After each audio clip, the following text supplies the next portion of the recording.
Dakota Jones, it's an absolute pleasure to have you back on the Singletrack Podcast, and we're live here in Olympic Valley too.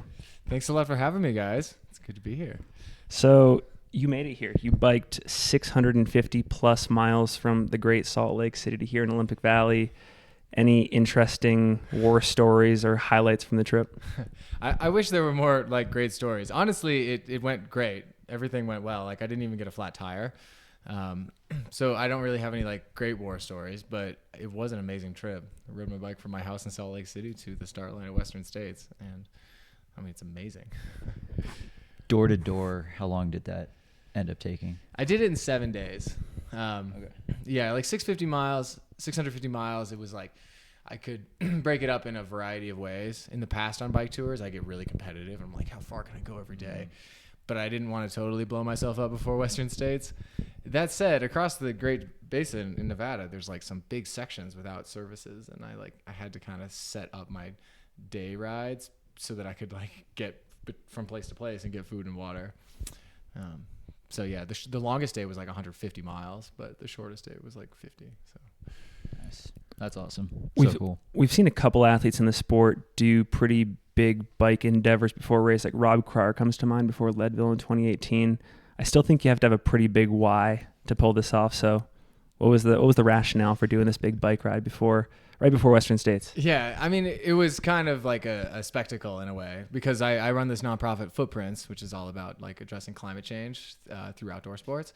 And so we're doing a fundraiser for that right now. So we're trying to raise $20,000 to support a position where somebody would be basically following up with our campers' projects and helping them become leaders for climate change in their communities year round. And so in order to try to raise awareness about this fundraiser, get people more involved in the organization, I thought I'd do this big sort of gesture. Look at me, I'm riding my bike from my house to the start line of this race. And when you think about the impact that you want to have on people, I'm sure it's across the spectrum, even the smallest actions count. But do you envision a world years from now where the parking lots at Start of Ultras are kind of empty, it's all bikes, or what are you anticipating from all this? That would be a really cool outcome from this, but that is actually not what we're going for. Because I was able to take a week off of whatever I do in my daily life in order to ride my bike to the race, but it's not super reasonable for everybody to do that. If you have a wife, if you have kids, or a husband and kids, or a job, it's just something that I was able to do because I have a lot of privilege in my life. And so really the reason I did this was to raise money for Footprints. And at Footprints, we're helping people address climate change in their communities through projects that empower them with the skills and connections they already have. Yeah. So really it's success for me here with this kind of thing would be seeing people feel capable of addressing climate change and coming up with ways to address climate change at the community level. I feel like this is deserving of a full podcast in and of itself, but we'll make sure to link to the organization in the show notes. Are there any immediate calls to action yet for listeners or viewers who are just hearing about this for the first time?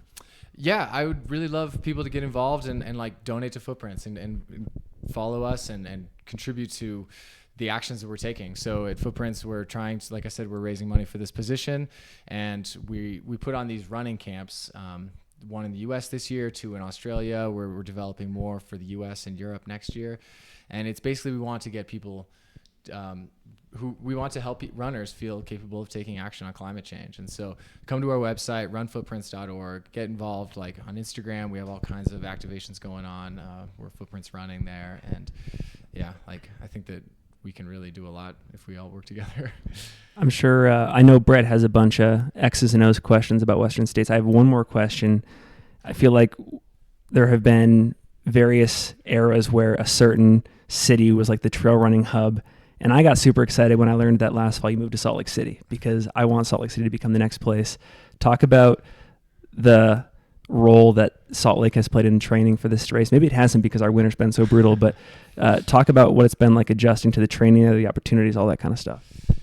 Salt Lake is an amazing place to train because you can have a real job in the city. There's every amenity that a big city offers right there.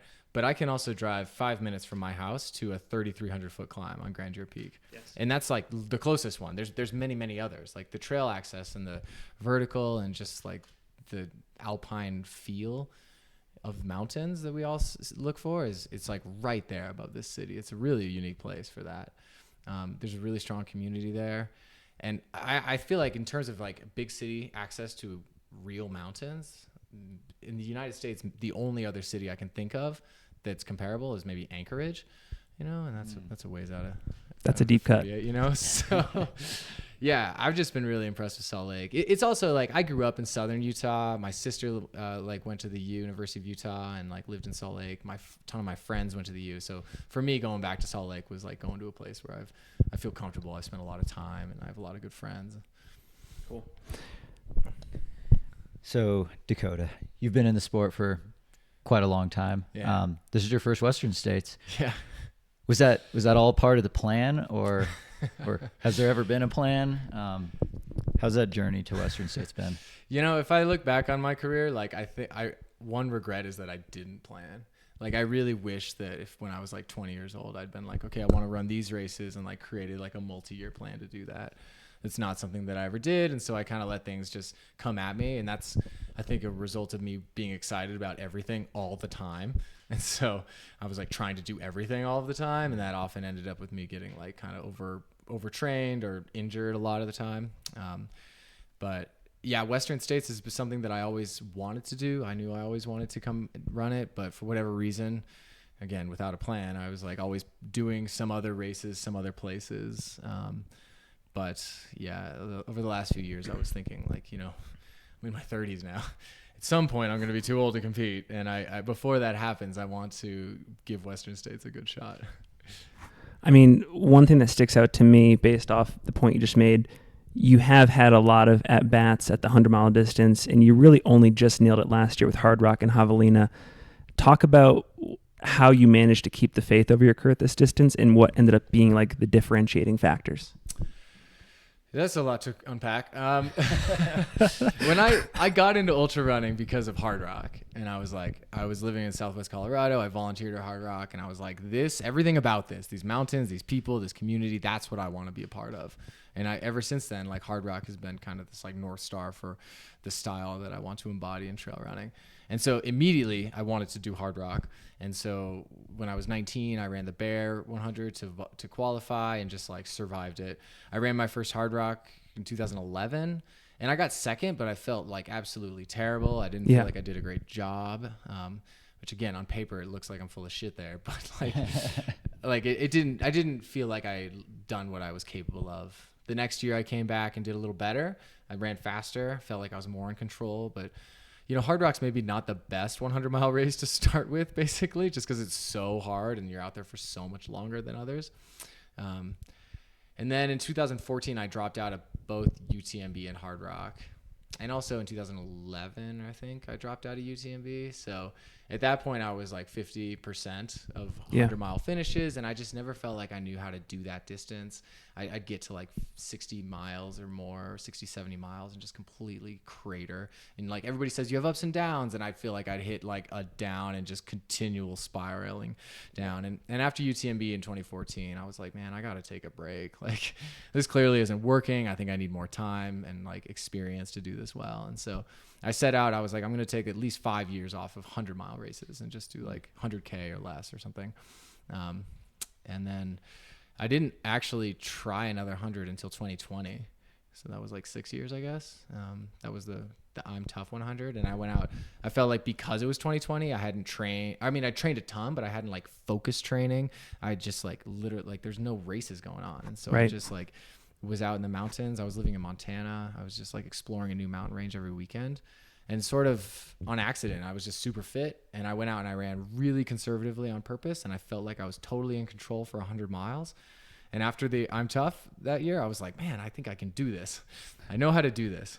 And a year later, I went to Run Rabbit Run. And I just put on my first camp at Footprints. And I had broken my hand. And I was super underprepared, and I fully blew up and had a terrible race and walked it in 24 hours and totally did not capitalize on what I learned the year before. But then, since you wanted a super long answer to this. Oh, this is great. This is what gold. we're- This what is we're gold. here for. Oh, yeah. Okay, cool. Then in 2022, I was like, okay, if I plan ahead better, if I like don't overdo it with like my other schedule, if I don't break any bones, like I can be ready for these races. And I got back into hard rock. I was really excited about that. And I focused on hard rock, and that went really well for me. And it was really fun. Like, you know, at this point, like, I feel like I can still run better at hard rock. There's always some marginal improvement, but I feel like I ran within like 95% or something of what I'm capable of at hard rock. And that felt good because before it was a lot lower. And then after that, I was like, okay, well, I want to run Western States now. And the only way to do that is, like, since I'm not going to get in off the lottery, I have to try to win my way in. And racing in like Black Canyon or canyons, like, it's just too fast, too long, and too early in the season for me. And so Javelina made sense. And I went out and gave Javelina a shot. And to my surprise, I had a fantastic day, and I won, and I got my golden ticket. And now here we are, Western States. Do you feel like the training for hard rock and then the training for Javelina is going to blend nicely into I hope Western so. States? Because this course kind of falls a little bit in between of both of those. Yeah, I mean, at this point, that was a year ago, right? So, I mean, that exact training probably, I don't know how training really works, but, you know, what I did last June, any of us? probably, what I did last June or May or whatever, probably doesn't, like, remain in a super, like, specific way. But I do think that over time, you train a lot over years. You get good at what you do. You gain endurance, you gain fitness and strength, you gain resilience. I think that's one thing that's helped me stay injury-free over the last few years. And so I think more than anything, it kind of showed me about like what kind of training to do. Like, I know what to do for hard rock and what to do for Javelina, I think, because those races worked pretty well. Yeah, they went well. And I honestly, like you say, I think Western States is sort of a blend of the two. And so I tried to mimic that in my training. I just want to ask you one more lifestyle question before we get more into states. You know, I associate you with being a part of that first wave of athletes that A, got a coach, and B, really like took this full time at one point in your life. And from what I understand, you've kind of overhauled all of that. So talk about like how you think about being either a pro in this sport at this point or just an elite runner in general. Like, how has that changed from like 2015 to 2023? I mean, being a pro in this sport is a lot less like uncommon, a lot more common than it used to be, right? Like, a lot of people have coaches, a lot of people are like able to make a living off of this. I just really, I think when I do something, I do it either like 100% or not at all. I think a lot of us are probably like that, you know? And so I just really wanted to be the best runner that I could be. And so I got a coach. I started working with Jason Koop in, I think, 2012. I worked with him for like 6 or 7 years, a long time. And to this day, it's not like I stopped working with Koop. He's still a good friend of mine and a mentor. It's just that, like, when I, like you say, kind of overhauled this, I like went back to school for a long time, and I started focusing on some things beyond just running. I felt like I just didn't need to like take his time anymore, because I wasn't quite focused on it the way I had been. But everything I do for training is still basically what Coop used to give me, the same kind of general outline. You're still as serious about the sport as you were 8 years ago? Yeah, I think so. I mean, I don't think I'm as serious about competition as I used to be. And I think that's made me a lot better at competition. That's interesting. It's like what you might expect, right? Like when competition's all you have and it's like all you're focused on, it's you show up to a competition, it's a big deal. You screw it up and it's like you got to wait several more months to try again. Like, it's really stressful. And for me, it's like I've tried to build a whole sort of, I don't know, attitude, outlook around the sport that like encompasses so much more than just competition. Because I would like struggle to fall asleep before a race. I'd be stressed about getting the right workouts. I'd be stressed about like if I didn't sleep enough or eat right or something. And it just like made me unhappy. I didn't like that. Yeah. You know, it's like I like sitting on a couch with my friends and like hanging out, having a beer sometimes. I don't know, like I like having fun. And you take something too seriously, it's no longer fun. And I'd rather not make money and have more fun if I had to choose between those two. I think a lot of people in the audience are saying amen right now. And I think that's something that I do need to make money. A lot of people need to hear that too. I think the sport of running comes off as like far too serious at times. Yeah, I think trail running is like better than most like disciplines of running. It's on its way. We have a for lot sure. more fun. Yeah, we're getting a little more serious, which can be good and bad. But yeah, I want us always to have fun. And like, you know, whatever happens at Western States this weekend, I think I can do well. I'm going to try my best. But if I have a bad day and blow up, I'm going to like jog it in. Unless I'm hurt, I'm going to walk it in or jog it in. Like I'm out there because there's like so many people here for this event that we like build so much excitement around, like the stories around it, the history, all the people, like the community. This is a fantastic event. It's representative of what we love so much about the sport. And that's what I want to celebrate. You know, if I also have a fantastic race, that's really cool. But you never know. Yeah, that's just icing on the cake for sure. Right. Diving into, I guess, the day of Western States, we were talking about it a little earlier. Like, I see you as one of the early adopters of the hyper fast aid station transition. Like I remember when I was first getting into the sport, seeing you running through the Lake Sonoma aid stations, like chucking a pack, grabbing a new one, never, slowing your stride at all. Watershed moment of aid station efficiency. Yeah. I mean, I was like, Dakota's wearing packs. Everyone else is going handhelds. I was always just kind of curious, like, have you always thought about, those just being efficient all the way through a race? And like, how does that play into, a longer 100-mile like Western States versus even a shorter one? Are you still going to try and be like pretty quick through all the aid stations? Yes, absolutely. I'm not going to like be switching out packs at Western States. I'll use the same one from start to finish. But the faster I am through an aid station, the better. I always want to do that. I think that for me, like basically my goal is like, I don't need to go fast, especially for 100 miles. It's a long way. I don't actually ever need to go fast. I just need to not stop. I need to be consistent. So like consistency is my main thing. And so like stopping at an aid station and messing around, eating food, drinking water, that can work, but I feel like then you kind of have to compensate for that lost time, that time spent there by going a little faster. I'd rather basically try to eat and drink more on the go. Yeah. That said, at a race like this, I will like come into the main aid stations and like drink a bunch of water and like take the bottles to go. But if I can be in and out of an aid station in less than a minute, then I'm psyched.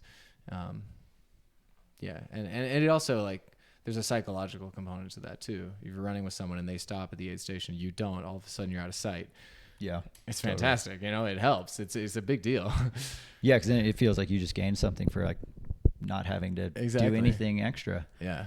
When you approach, a race like this, like Western States, in terms of like, your game plan out there, are you thinking of any particular splits or times to the aid station, or is it just more like effort based? This is where I'd like to be in terms of how I feel through various points. What does like race day strategy look like for you now that you've been in this for a while? I'm really like not quantitative in the way I race or run that much. I will wear a watch and stuff, and I will have a sense of splits, I think. But for the most part, when I'm racing, I'm like aware of where everybody else is, sometimes way too much, but I'm like keeping track more or less overall of my position in the race, and then just trying to manage my own intensity levels. So basically I think what I always say is like, I know how hard I can run 100 miles. Yeah. Even this is a different race, so it's like, I don't know exactly, right? But it's like, I know I can do the distance, and I have an idea of like how hard I can do that. And I always go like some 10, 15% harder than that in a race. Yeah. That's what racing is. It's like, can I hang on? I don't know. We're going to hope.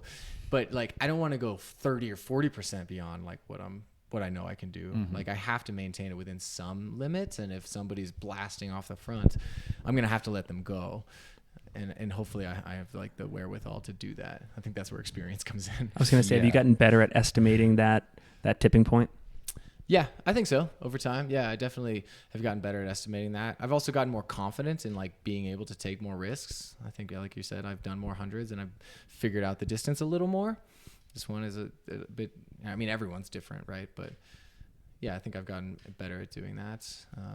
But there's also like the opposite end of that. It's like, if, like I just said, maybe it's hard to let somebody go off the front if you're trying to run at your own time. I was just going to ask you about that. But it's also hard if you feel great and you're the guy off the front. Like this has happened to me multiple times where I'm like trying to run my own race and I'm like slow, feel like I'm going too slow with other people and I end up way off the front. And then I feel like I'm the one who's being aggressive and like intense. And I don't know. Like I would sit here in this interview and I would say, there's no way I'm going to be off the front 15 miles into Western States. But sometimes that happens and I'm like, oh God, here we go. Is this a bad idea? I don't know. Like, Yeah, I guess that's the mystery of race day. yeah, exactly. I was just going to ask if you fell more on the spectrum of like race your own race versus my day is going to be dictated by the conditions, the competitors, all that kind of stuff. I definitely try to race my own race, but my own race is dictated by the conditions for sure. So like Western States here, like there's a ton of snow in the high country. Yeah, oh yeah. I've heard some. You're not going to do like a 2017 Walmsley, like just like fight the escarpment, fight the high country. Yeah, I hope not. I'd like to, again, sitting here in this interview on Tuesday or Monday, whenever, we're going to I'm going to go easy for the first 30 miles. It's going to be super chill. I'm not going to try it all. And then at Forest Hill, I'll push. I don't know. In reality, I'll be going harder than I want to go. But through the snow, especially, I think that you can really waste a lot of energy because it's like more uneven. You could slip around. You could be like flexing all these weird muscles you're not used to or don't want to be flexing. It can like really add up, especially early. So my goal is to just be super chill, to move at a good pace. I think I know how to run in the snow. I think the snow is a lot easier to run in than Utah or Colorado. But I don't know. I'm just rambling at this point. So We could go through all the scenarios of race day for hours. What else should we cover? That was the last question I had. The last bit was just our special tradition. Yes, we have a special tradition. okay, let's go. Well, you're the second person, but we're calling it a tradition. Nice. Yep. It's got to start somewhere. Yeah, this being the first year of kind of this single track Western Ethan. States coverage. Can you get the tradition for us? Oh, Maddie's got it. Maddie's got it. Nice. We have the official watermelon of Western States. Oh, that is and, yeah. So with the official watermelon of Western States, Okay. there's two things that we're having all of our guests do. You'll have 15 seconds to try and draw your best cougar, And we're counting down. Okay. Cool. and then Yeah. you'll sign it. So it's kind of like a caricature-ish Nice. type watermelon for. I'm gonna draw like a 45-year-old Hey, woman. I just said cougar. Like, take it. This However, is not the first time you heard that. Take it term. however way you want. Okay, so you're timing me now. Okay. Okay. 3, 2, 1, go. Okay. One. Gotta suck it dry, man.